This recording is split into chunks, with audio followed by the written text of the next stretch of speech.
Greason, 99 years old, who played with Willie Mays, Bill Greason. 99. And now is a reverend down there in Birmingham, Alabama. And he played Willie Mays on that 1948 World Series team for the Birmingham Black Barons. And to see the smile on his face and to see the smile on all those Negro League players for being honored and getting their due. And now we're going to implement their stats into the game. And, Josh Gibson now is being talked about a lot, even though we don't have much footage. But I remember an HBO movie, and I can't think of the title. Maybe the Xfinity Mobile text line can help me out with this, and YouTube can help me out with this. There was a program on HBO. Gosh, this was probably like 20 plus years ago. Soul of the Game? May have been Soul of the Game. Is this HBO? 1996, I think so. Black baseball great Satchel Paige and Josh Gibson vied to be the first Afro-American major league. I'm just reading the synopsis of it. I think on that's HBO. What it is. I think this was it. And, it was HBO. Yep. And what was going to happen was I think there was going to be an all-star game between the Negro Leagues and Major League Baseball, if I'm not mistaken. Mm-hmm. And it got rained out. And the only scene I remember from that movie, I need to watch it over, but the only scene I remember is Josh Gibson basically crying because the game got rained out. And it was his one opportunity to showcase his talent and to show that he could be a Major League Baseball player. It's pretty interesting listening to Reggie Jackson talk about that, and I was bringing this up on my show too. Shout out the pregame show, 5 to 6, Monday through Friday, that these guys, Willie Mays and the Negro League players, they weren't allowed, not allowed, that shouldn't be the word, but they couldn't afford to mess up off the field. No. They couldn't afford to get angry, show emotion. I know we've all probably seen 42. Chadwick Boseman did a great job portraying Jackie Robinson. That was just a sliver. Yeah. They toned that thing down so much to what actually happened with all the kids and all the parents heckling and saying the N-word, all that sort of stuff. Him not being able to retaliate when it's he's getting the chin music getting thrown at his head, stuff like that. Hey, these guys weren't wearing helmets in the box, by the way. Mm-hmm. They're just wearing their caps. So for guys like Willie Mays, guys like Bill Greason, not being able to show the emotions and the anger that they portrayed. Reggie Jackson talked about guys like Raleigh Fingers having to hold him back, stuff like that. It also just goes to show the humility with which they played the game, and they just let their bats do the talking. And I think that is just such a lost art in today's society that is not appreciated enough. That's why I like guys like Drew Holiday, who are no nonsense. Mm-hmm. And I think guys like, again, and we get into the conversation, whether it's sexy, whether it's a good product, the ratings, like Tim Duncan. That's another guy I think about, just going about their business and just doing it the right way.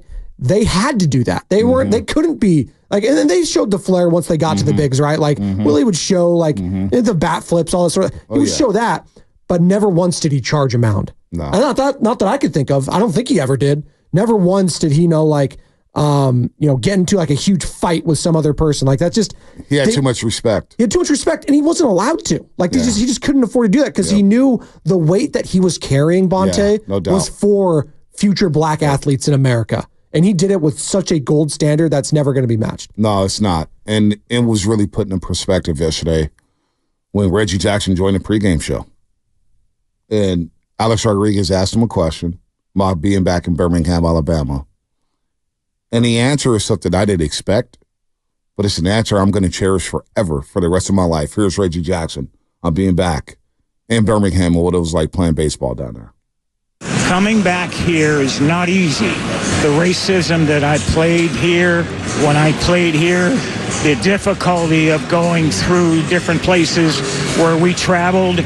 Fortunately, I had a manager and I had players on the team that helped me get through it.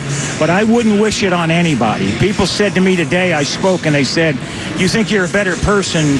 You think you won when you played here in Concord? I said, I would never want to do it again. I walked into restaurants and they would point at me and said, the can't eat here. I would go to a hotel and they say, the can't stay here. We went to Charlie Finley's Country Club for a welcome home dinner, and they pointed me out with the N-word. He can't come in here. Finley marched the whole team out. Finally, they let me in there. He said, we're going to go to the diner and eat hamburgers. We'll go where we're wanted. Fortunately, I had a manager, Johnny McNamara, that If I couldn't eat in a place, nobody would eat. We'd get food to travel. If I couldn't stay in a hotel, they'd drive to the next hotel and find a place where I could stay.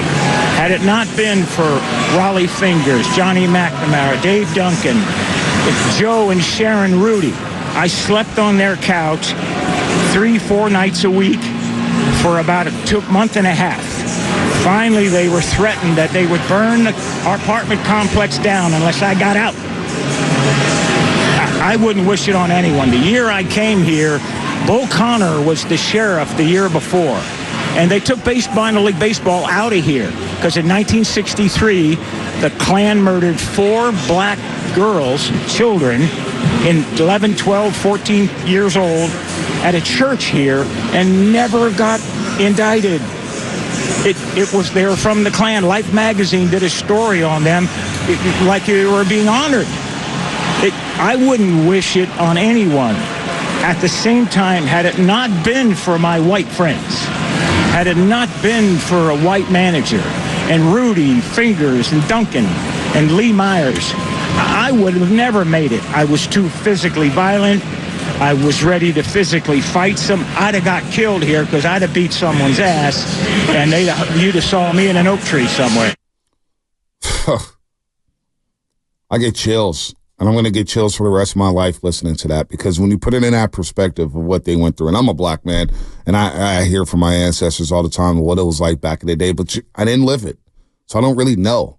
I don't really know. Sometimes some of the stuff I face, it has nothing compared to what Reggie faced or what Willie faced or what Jackie faced, what any of these Negro League players faced. It's nothing what they experienced. To be called the N-word over and over, say, get out of my restaurant, you can't sleep here, go drink water outside, go use the bathroom outside, you can't come in this establishment, you can't sit in the front of the bus, you got to sit in the back. I don't know what it's like to go through that.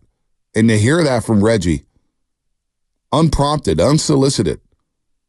And Reggie will say anything. Reggie's a great interview. We know that. Over the years, Mr. October will tell it like it is. He will. And boy, did he tell it like it is yesterday. And for America, I think it was good for America. Whoever was tuned in to listen to that, and if you did listen to it, go back and find it. Because that's what they went through on a daily basis just to try to make a living for their family and themselves. You know, wow. You guys know this. I grew up down in Pacific Grove, down in Monterey Peninsula, and that's where Reggie Jackson lives. Like, he lives down there ever since he retired, I want to say.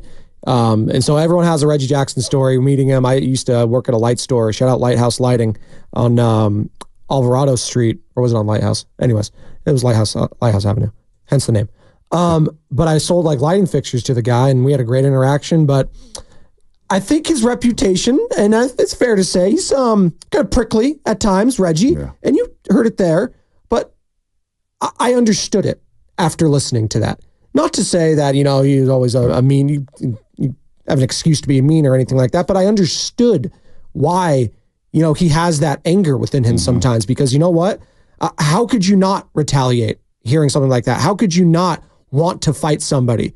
I mean, it's fight or flight, right? Either you're going to be angry or you're going to just get depressed. And that's the only thing, like, those are the only options. Yeah. Or you just keep going with your mouth shut. And that's not easy too, because you're going to feel those emotions, but you're not allowed to show them. Like that. There's another thing in having to suppress those emotions for so long. You blow up, or something worse. Like, mentally, the anguish that these people had to go through. Yeah, they may show the smiles on their faces now, but I felt the anger through the screen and the heart. Like, you hear it in his voice. It's not just anger, it's sadness. Like, it's just why are people like that? And I still think that to this day, because it's something that's taught. That's the other thing with all this. You're not born hating someone else. That is something that's passed down from generation to generation.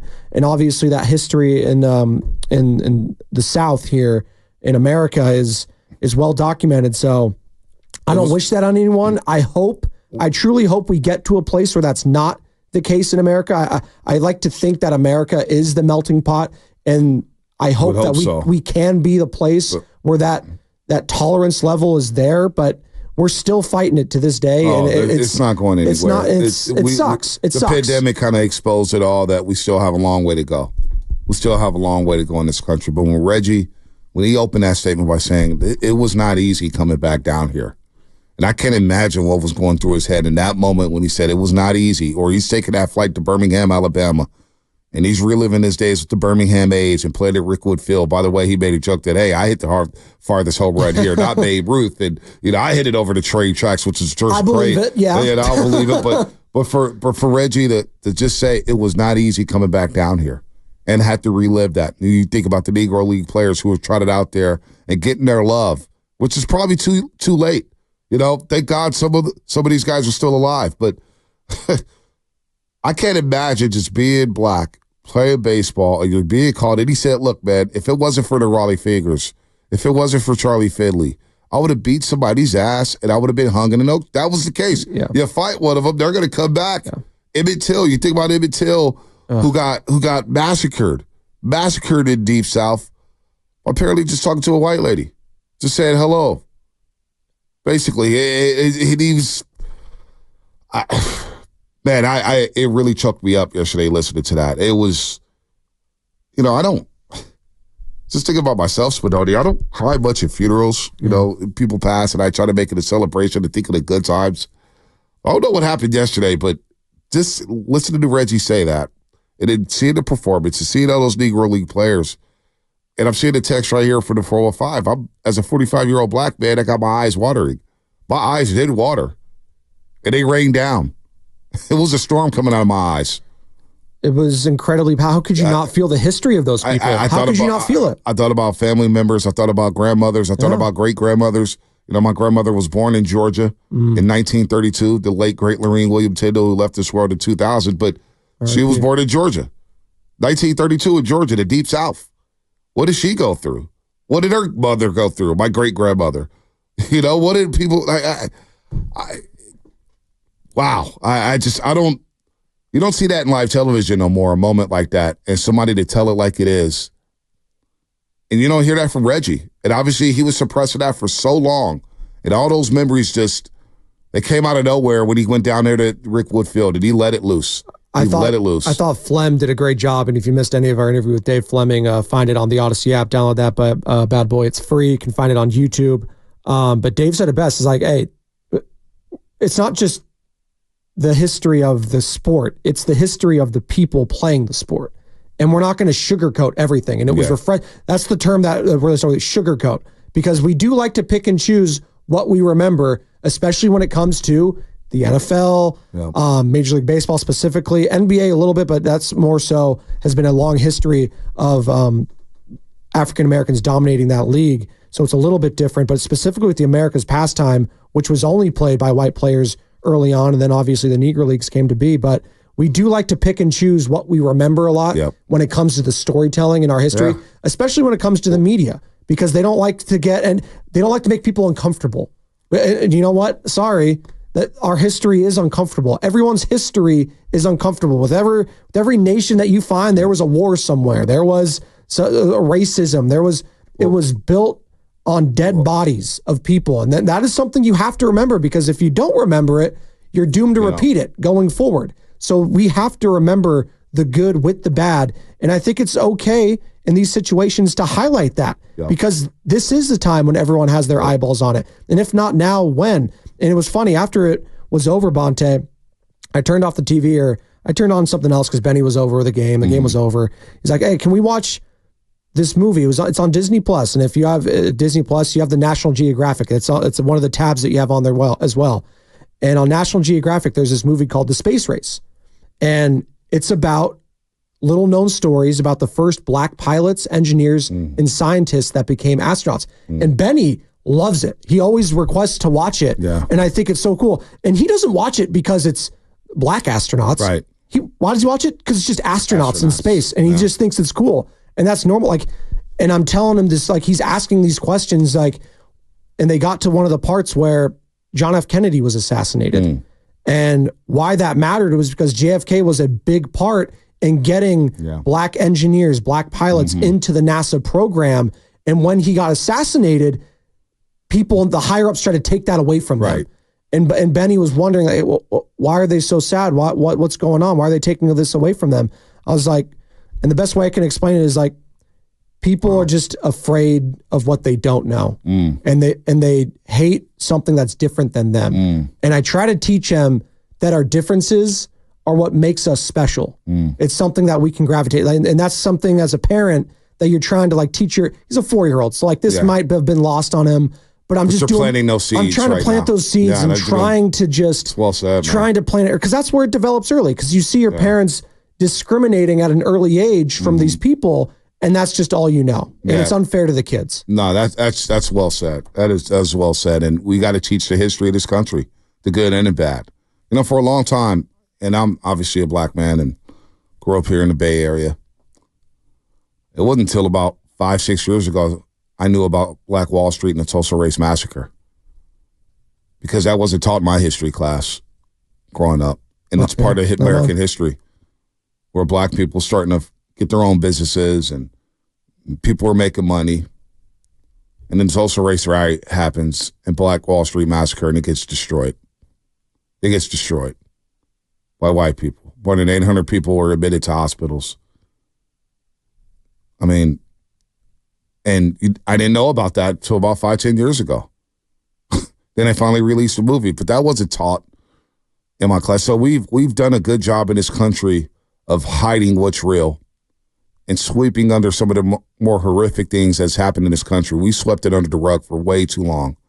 And hopefully over the last few years, and what Reggie said, we'll start to open up and speak on what's really happened in this country and how we can get this country better. But Spadoni, that was well said, man. That was really good.